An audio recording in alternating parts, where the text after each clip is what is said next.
Good morning, good afternoon, good evening, wherever you are in the world. Welcome to another session of the Business Renovator. I'm your host, Coach Phil, or AKA Phil Jilks. If you ever want to ask me a question, my email address is above my shoulder. Good thing I'm not the weather guy. I was going over the wrong shoulder again. And my website, coachphil.ca, is there as well.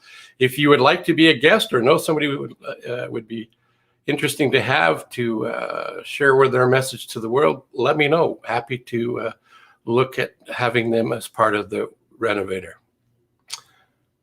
Start off, I would like to have my sponsor, which is coming up right now.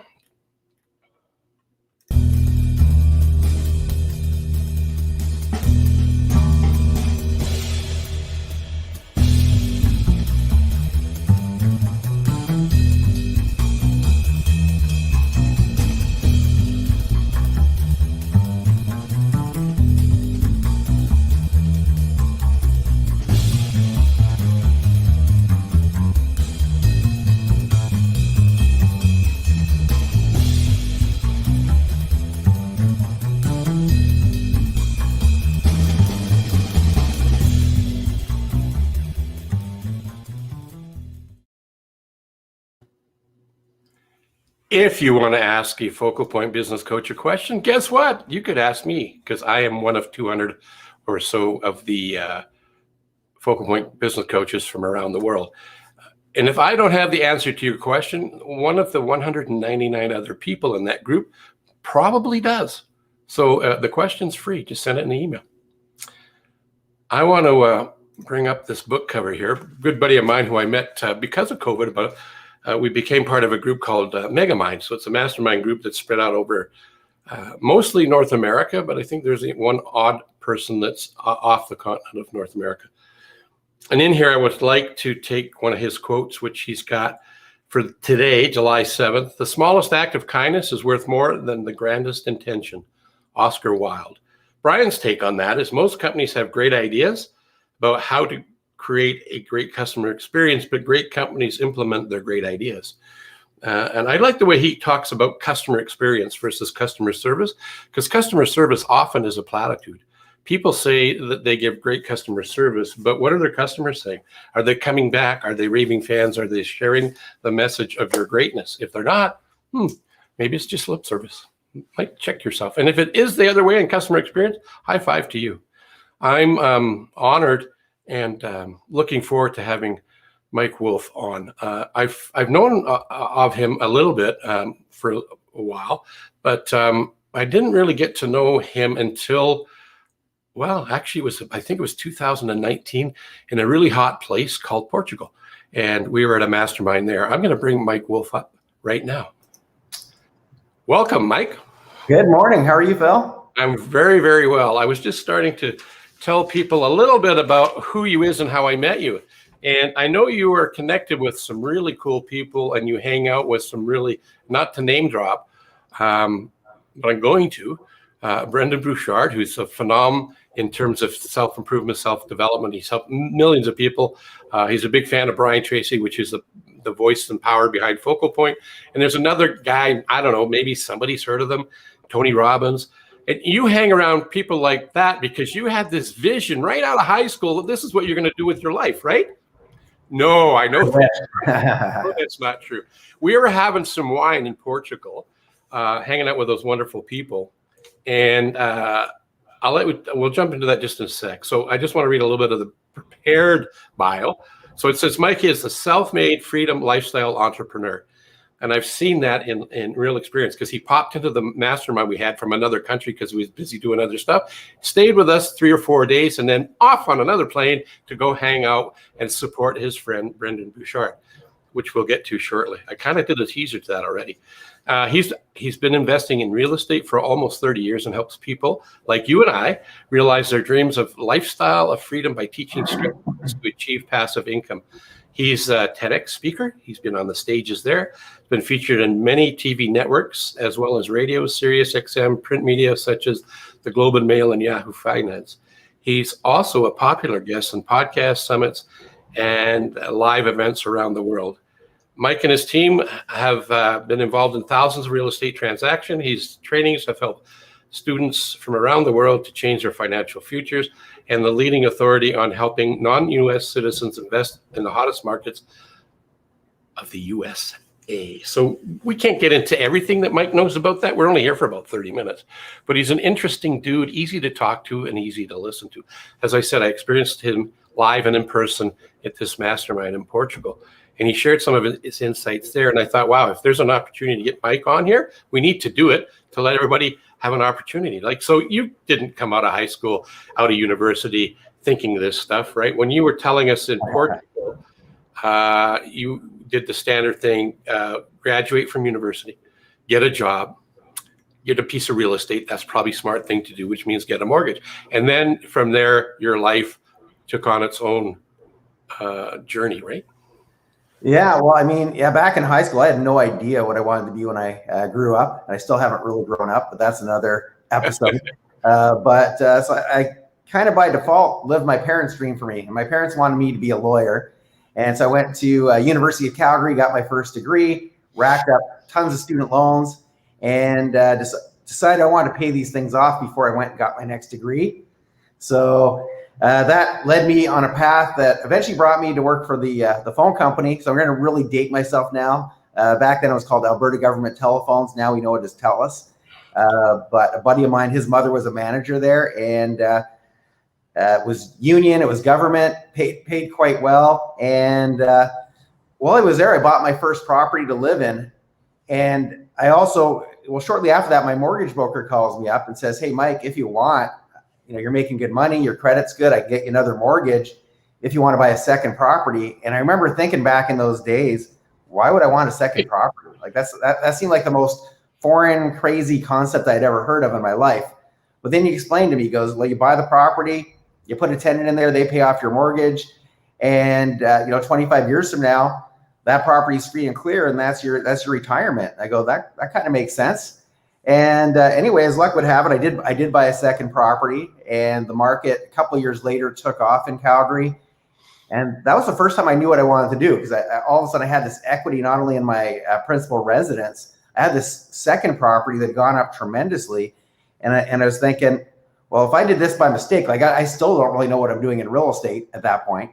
And if I managed, I remember thinking to myself, I've made this much working for the phone company, working full time, and I've made this much in real estate. I don't even know what I'm doing. And so the rest was history. I kind of told my parents that, yeah, being a lawyer, that's your dream for me. That's not my dream. I am like destined to be a real estate investor. And that was the end of law school for me. And it was a really fortunate thing that my mortgage broker called me up and explained to me why I wanted to get a rental property. And I wish I could say the rest of it was smooth sailing after that. I definitely, I was in my mid-20s back then. Now I'm in my mid-50s. Being in my mid-20s, my ego kind of got the best of me. I thought I knew everything there was to know about real estate investing. And so, like I said, I told my parents, nope, not going to law school. Promptly quit my job at the phone company, and not realizing, well, now I don't really qualify for mortgages anymore. But I had what seemed like a large amount of money at that time in equity. And but managed to lose it on my next deal because I had no idea what I was doing. I thought it was God's gift to real estate investing at that point. Didn't really have a strategy, managed to lose most of it. And then after that, I got smart and I hired a mentor because I couldn't go back to my parents, tell them they were right and that I was, I should get that second degree to have something to fall back on. But yeah, I mean, I wish I could have said that, I had this big vision in high school and everything was smooth sailing and everything went exactly to plan. But yeah, I just happened to stumble on real estate by mistake. It was a really good mistake. And then after messing up after that big time, decided I had to figure out how to do it right because I couldn't tell my parents that, okay, I got to go back to school. You're right. I am not God's gift to real estate. But that's how it all started. And I wish I could say it was an overnight success story and it all went exactly to plan, but that would definitely be a big lie. So isn't that interesting? I'm not successful in real estate like you are, but I've dabbled in it in a number of different ways. And every time I've done it, I have to say I've been fortunate. I've always been on the upside. When I've had revenue property and flipped it, I ended up with on a positive side. When I was working for home builders and representing their product, I did quite well with it. It was an interesting journey. I sold my interest in the printing business and went to sell new homes for a little company called New West Homes at the time. And at the time, they were the number one in Canada and number four in the United States.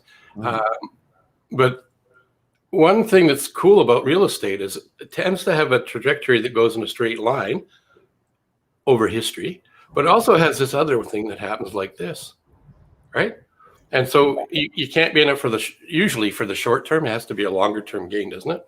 Well, not necessarily. There's definitely strategies, to flip homes, wholesale homes. There's a whole bunch of strategies that involve, getting in, getting out pretty quickly and getting that nice paycheck. But the reason you were successful is when you do real estate for the long term, it's pretty hard to screw it up. There's a saying, don't wait to buy real estate and wait. And, if you were to go pick the absolute worst property on the market right now, the most overpriced property on the MLS, and 20 years from now, people are going to say, man, you were so smart to buy that property because, it's all tied to inflation. We know that, especially if you're buying rental properties, rent's going to continue to go up. The cost of building a home is going to continue to go up. And that brings up, the resale market as well. So existing homes go up when the builders have to raise their prices because lumber is doing its thing, or, all the different supplies, as labor goes up in cost. It brings up the whole market. And so, but there are definitely ways to, one of my favorite strategies, for example, it's something called tax deeds. And what a tax deed is when people haven't paid their property taxes in 3 or 4 years, the county needs that money for they need that for their police force, their hospitals, etc. And I've seen properties, some of my students have picked up properties for like $7,000 for single family homes. And so that's definitely a strategy where you can buy a property and shortly after exit that property and make a fairly quick paycheck. But you need to know what you're doing. If you're buying to hold, it's a very safe strategy. And that's what happened. My first property, that was meant to be a 25-year hold. And I got really lucky because the market took off relatively early on, a couple of years after I bought it. However, when you're, after I quit my job at the phone company, well, now I didn't have a paycheck coming in anymore. And so even though I was cash rich temporarily till I lost most of it, even though I was cash rich at the time, when I did my second deal, now I needed to do a deal a lot quicker. I couldn't wait 2 years for my next paycheck. So I decided I was going to take what I learned from buying to hold and apply it to flipping. And those are two very different things. And so you have to be very knowledgeable if you want to get in and out of a property quickly. But you can have zero knowledge and buy a property, hold it as long as the numbers kind of make sense and you can afford to keep it. If you hold it long enough, it'll always end up higher in the long run. So there are ways to be short-term investor. There's ways to be a long-term investor. I think being a long-term investor should be everybody's goal. Now, even if you are doing flips, because as soon as you stop doing the flips, the paychecks stop coming in. If you're buying and holding and you have enough properties, enough rent coming in at the end of every month, then you get your freedom. And to me, that's the most important thing, is creating freedom so you can do the things that you love as opposed to doing the things that you have to do. Like, for example, if you don't love your job, or even if you do love your job, it's a lot more fun going to your job when you're not there because you have to be there. You're doing the things because you enjoy it. And so so real estate can be definitely somebody's career to get, regular paychecks if you know what you're doing. And it can also be a great way to create wealth and cash flow in the long run too. So it's a good thing that people don't just listen to me for the real estate investment advice, because right there, I was sharing a story. You went, well, that's one way, but there are multiple strategies. And one of the things in our headline today was, I just want to repeat it for people, is create real passive income with real estate and enjoy the lifestyle you truly deserve and desire. So what got me thinking that Mike should be here is that this weekend coming up, he's doing a 2-hour session, and I've enrolled for that, and I'm looking forward to that Saturday, right?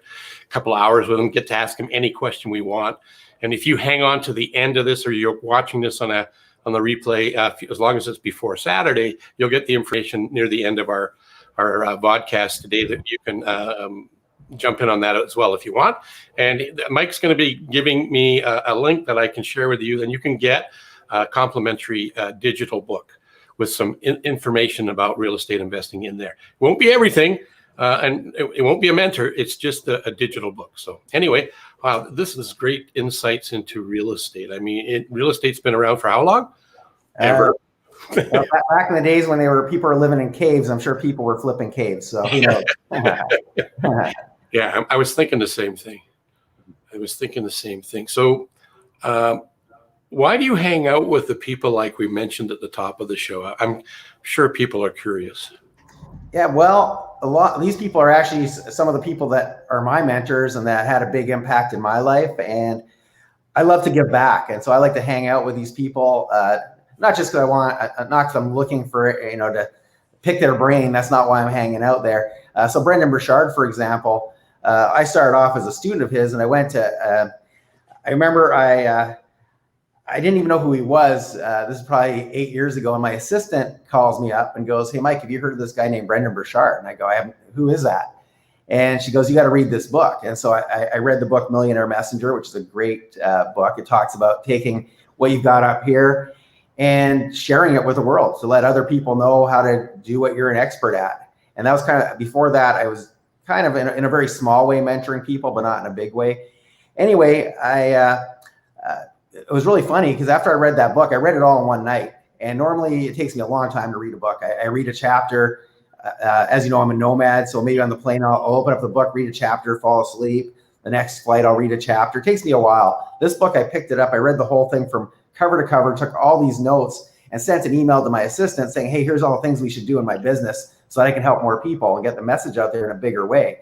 Anyway, I like how the universe works, because probably like 3 days after I read that book, a friend of mine said, "Hey, I signed up for this event, and as a bonus, I got a free ticket to this guy named Brendan Burchard. Do you know who he is?" And I said, "Yes, I do know who he is. We need to go to that event." And I remember going there, and just my experience going to events before that with a lot of these gurus was, I don't know, a lot of times it wasn't good. A lot of times it was very salesy, very pushy. So I went there, and I remember telling my friend, it took place in California. I remember telling my friend on the flight, "I'm giving you all my credit cards. I don't care what he's selling.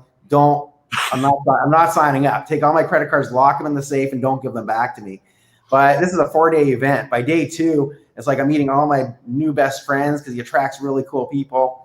I'm just totally in awe of how good the information was and how impactful it was. And I remember saying to my friend, "Remember I told you to lock up my credit cards? I want them." He goes, "Don't worry, Mike. I'm signing up too."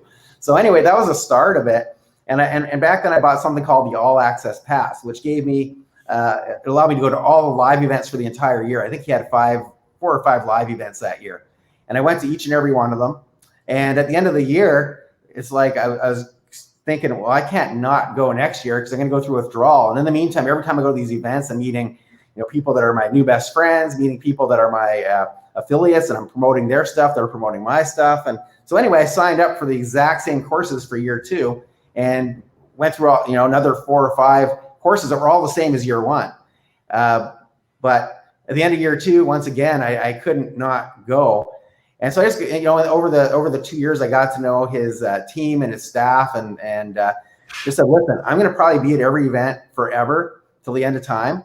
And I'm kind of becoming a bit of a groupie. So I'm going to be here. If you need my help with anything," and I'm not looking for anything for free. I'm not trying to get to Brendan. I don't need anything. I'm self-sufficient, but I'm just going to be here, and I want to add value to your followers and the people showing up here. So if you need my help, just let me know, and I'm happy to, whatever you need. And they go, "Are you serious?" I go, "Yeah, whatever you need, just let me know. If you need people to move chairs and need people to greet people and sign them, like whatever it is, I don't care."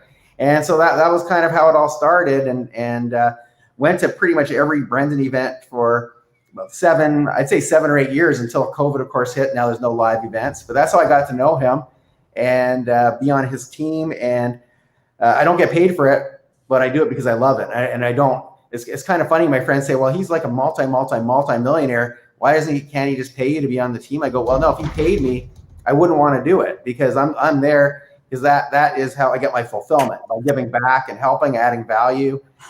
If I actually got paid, I wouldn't do it. That's not what I want for my job." And so, but yeah, that's how it all started, and led me on this amazing journey. And it's been phenomenal. So. Did you see my head bobbling and turning and going off cam? Did you see that? I saw you doing that. I wasn't gonna point it out, but I did notice that. Well, I wanted to let you know why, because you said some things and I needed to write them down, and my pad for writing was over here. Now I've moved it over here because my video coaches would, if they saw that, they would be ripping me a new body part. But it was what you said was so poignant to what I believe is to earn more, you need to learn more. which is what you did. You consumed his stuff. You did the other thing. The key to success is repetition. And I'm a huge fan of that. I don't know if you've ever heard of this guy. He's since been gone for a long time, but he was one of the first mentors for me along the way. And he lived in Edmonton for a while. His name was Leland Val Vanderwall, and he had a company called Osis Western. And one of the things he was old enough that he actually met Earl Nightingale and was a big fan of things like, I was introduced to 4 books at that time. Power of Positive Thinking. I think that's by Joseph Murphy. No, Power of Subconscious Mind, Think and Grow Rich, As a Man Thinketh, and Psycho-Cybernetics. So that started me on the journey that you're on, only you lived it and acted on it probably better than many of the people I've met in person, and certainly better than me at the moment. So to earn more, learn more, repetition, do more than one's paid for. That's one of the laws right out of Think and Grow Rich. You didn't want to get paid. You were doing it not to get paid. You were doing it because it was the right thing for you to do. You were doing what was in line with your core values. That's why I had to get off camera and start writing this, because this was brilliant. Who would have thought this was going to come out of here? And then the last thing was it spoke to your heart. And that's what I liked about you when I'd seen you around at different events, but I'd never had the courage or the opportunity to reach out and say hi to you until we were in Faro, Portugal, and we hung out with those wonderful people. And you talked to us, and I mean, you talked to us at the beach. You talked to us. Everybody was easy to talk to, but your message that you shared with us is kind of what you're sharing today.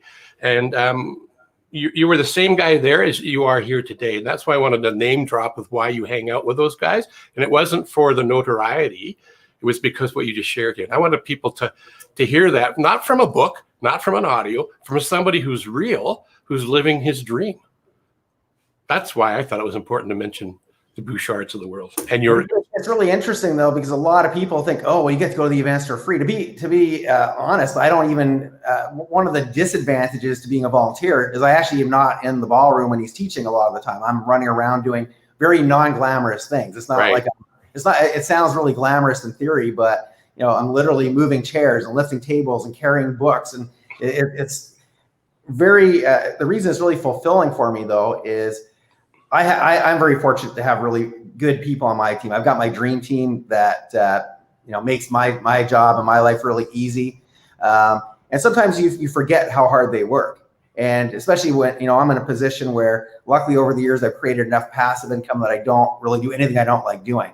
And in my own business, the stuff that I do for Brendan, I would never do in my own business for myself. I would hire other people to do all that. But it really is it's humbling to do those things that sometimes you forget that. Your roots and how you started. So it brings that back. And it also really drives home how much I need to appreciate and honor my team for what they do for me. And so it's just really, that's some of the best personal development I've ever had. Not what I've learned in the room, but doing those sort of things and seeing, hey, even these little things that seem kind of meaningless in a way that I would never do for myself. They seem very petty.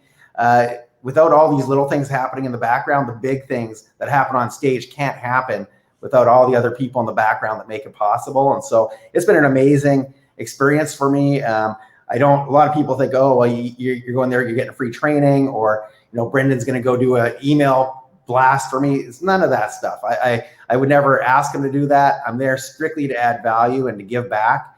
And it also reminds me I remember the first time I went to that event, like I said, hey, lock up my credit cards. Don't give them to me. And I remember by day one, that's how I started. I was like in there with my arms folded, and it's like, I don't care what he's selling. I like him. I like that book, but I'm not falling for this. And by the end of day 4, it's like, when's the next event? How can I work with you? So now when I go to the live events, I see people walk in that room. I know exactly what they're thinking. I know how they're feeling. And I also know how they're going to feel on day 4. And so I'm there to I want them to have the same amazing experience I've had. And I treat Brendan's business when I'm there as a volunteer, I treat exactly how I would treat my own business. It's like I'm there representing him. I'm not there promoting my real estate stuff. I'm just on, there for whatever he needs to be done. And there's no ulterior motives. I'm doing it strictly to give back. And I think when you do that, when you do things I do a lot of volunteering outside of that as well. And when you give back and you go and try to make a difference, you do it for the right reasons. I truly believe that it comes back 100 hundredfold, but I don't do it expecting it to come back a hundredfold. I do it just because I love to add value. And to me, that was my TED Talk, actually. I was talking about fulfillment, and I was talking about happiness. And fulfillment comes from helping other people. It's not from doing more real estate deals. It's not from, a lot of this other stuff that the media makes it sound like, oh, if you have the big home, you're going to be happy. If you have the fancy car, you're going to be happy. I think that happiness and fulfillment comes from hanging out with my grandkids, traveling, which is one of my passions, giving back, making a difference. And so to me, it's all about doing things for the right reasons. And that's why even if he offered me even a high-paying job to do what I do for him, I would never do it. I don't want that to be my job. I want that to be my give back. And I as soon as you take something you're doing as a give back and you start to monetize it, to me, it's not the same anymore. At least in my opinion. Yeah, no, that makes a lot of sense. Do you know that we're almost out of time? That's how fast. Wow! Oh my goodness! That's how fascinating this has been. I feel like we just started. It feels like 3 minutes to me. I know. We don't have to shut right down in 4 minutes. We just let you know that when you're with the right people, life is so energetic, and time becomes a non-issue. There is no time. And when I've been in those states of flow, it's amazing. So I'm experiencing one of those in sharing time with you today, hearing your stories, and it's actually, I don't know why, other than we were hanging out in Portugal, you'd say some things and boom, I'd get an image of us on a beach in Portugal. And it wasn't about, none of us were there making deals, not that I was aware of, but we supported each other like a true mastermind does, and we learn from each other. There's doctors, there was you, there was presenters, coaches, technical experts. It's just an amazing group of people. It seems like so long ago. That was only 2019, but it feels like that was a lifetime ago, because obviously a lot has transpired since that time. But that was a magical time. Portugal is such a beautiful place. Just the people in the room, and like I said, the energy, and just everybody was just I think everybody was heart-centered in there, and it was just a really good. It was a great time on so many levels. I agree. Did you? I can't remember if you're in the picture of us when we went to that one restaurant. Was probably one of the only times we, in the evening, went out for a meal, because most of the time the meals were prepared for us, and all we had to do was eat. We didn't even have to do. They just took so much. They took. What am I trying to say? They took care of us so well. That's what I'm trying to say. Absolutely, they did. But the one night we went out for a served meal at one of the local restaurants, which was fabulous. And I had some sardines because Mizo said they were the thing to do. So I had them. And the sardines I've typically seen, because I have British background, my mom and dad used to like sardines out of the can. And they'd be like, I don't know, 20 of them in this tiny little can. There'd be 6 sardines on this plate, and they were like this big. They were like a small trout. Were you with us for that meal? I'm not sure if I was. I mean, you might have left by then. It feels like a lifetime ago, and I know I had to leave the event early because I had to fly overseas. I flew back, actually. I think I was flying back to help Brendan at an event. That's what you were saying. That's what was fascinating. Yeah, so I actually had to fly back I had to fly to the U.S., but I can't remember if I was there or not. I remember a lot of great food, mostly, as you mentioned, at the big house that we stayed at. Yeah. And that was amazing. I can't remember if I went out for dinner. I know we did some lunches at the beach and stuff. I can't remember the dinner, though, to be honest. Yeah, no, then you probably weren't there, because it was pretty amazing. It was, I could, if we were there, I could get you there, but I can't tell you how to get there. Oh, we should just go back and we'll figure it out. There we go. The sardines were awesome. Like you've seen those cartoons where they take the fish and they hold up the bone and they can pull the skeleton out of it. That's how tender the meat was. You could pull the bones out of the fish itself. It was amazing. We should get to business, though, in case somebody who's hearing this, either live and in person or on a replay, there's an opportunity to hang out with you on Saturday.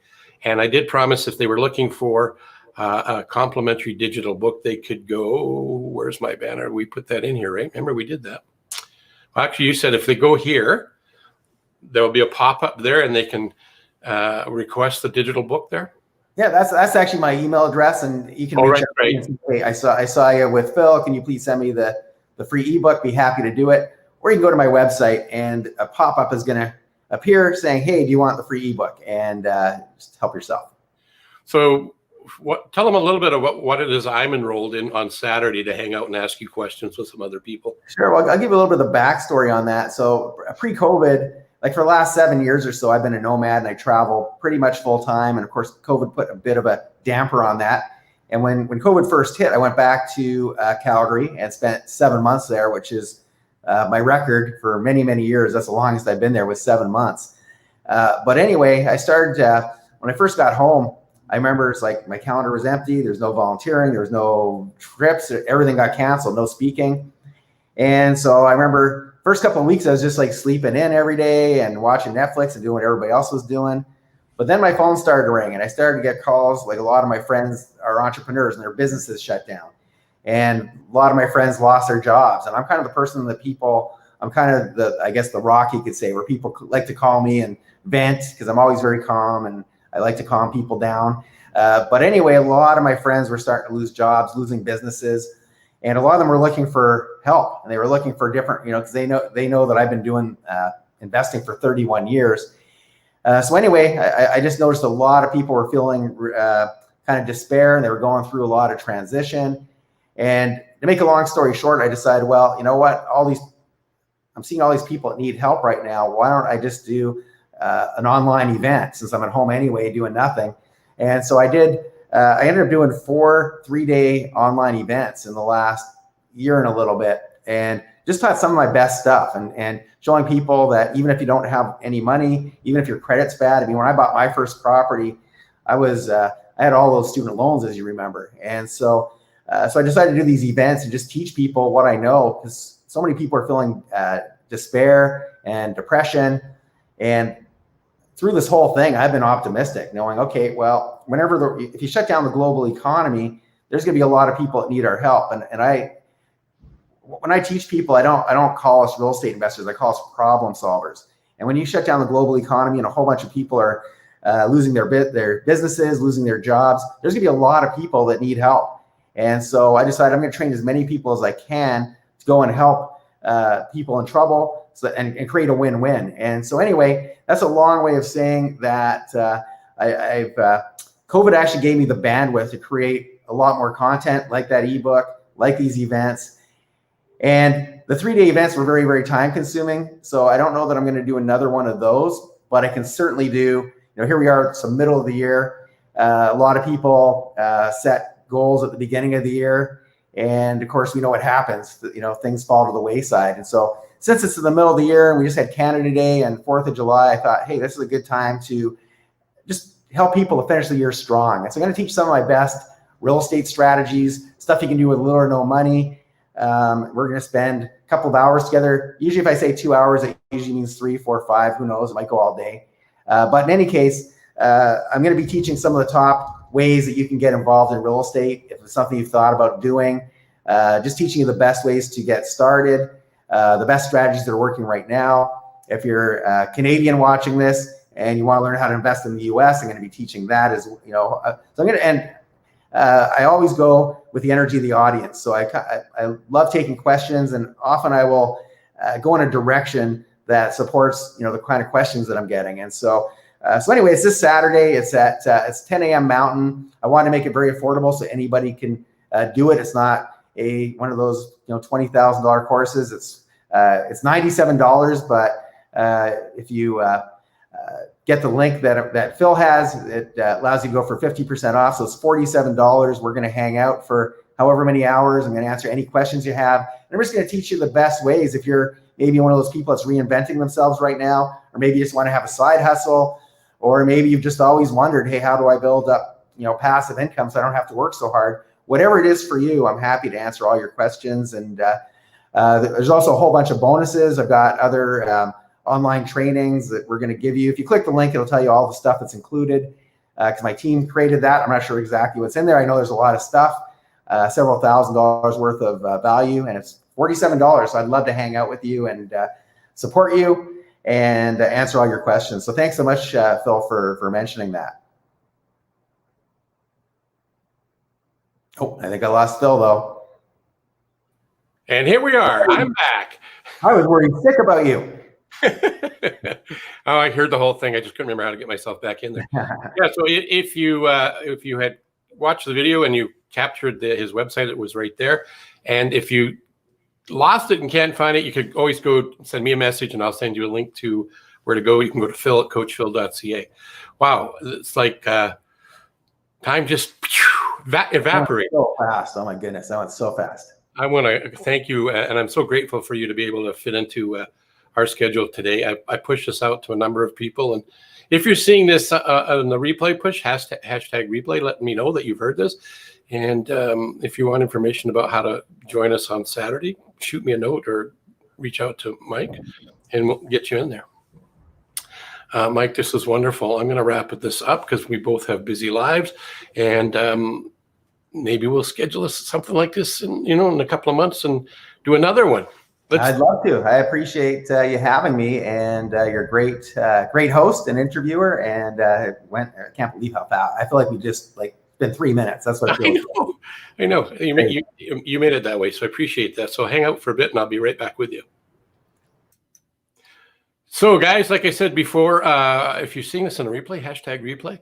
If you have a question for a business coach, you can send me the question to phil@coachphil.ca. And if I don't have the answer, I could find a master, like maybe another Mike in a different category, or maybe one of the other 199 plus focal point business coaches and a few other coaches I know and consultants around the globe will jump on and share the answer to that question you pose. As always, remember, as one of my mentors talks about and taught me this thing, I want you to think of yourself as wonderful, and notice that the you is actually not an O, because you are wonderful. Now go act like it. Have a wonderful week.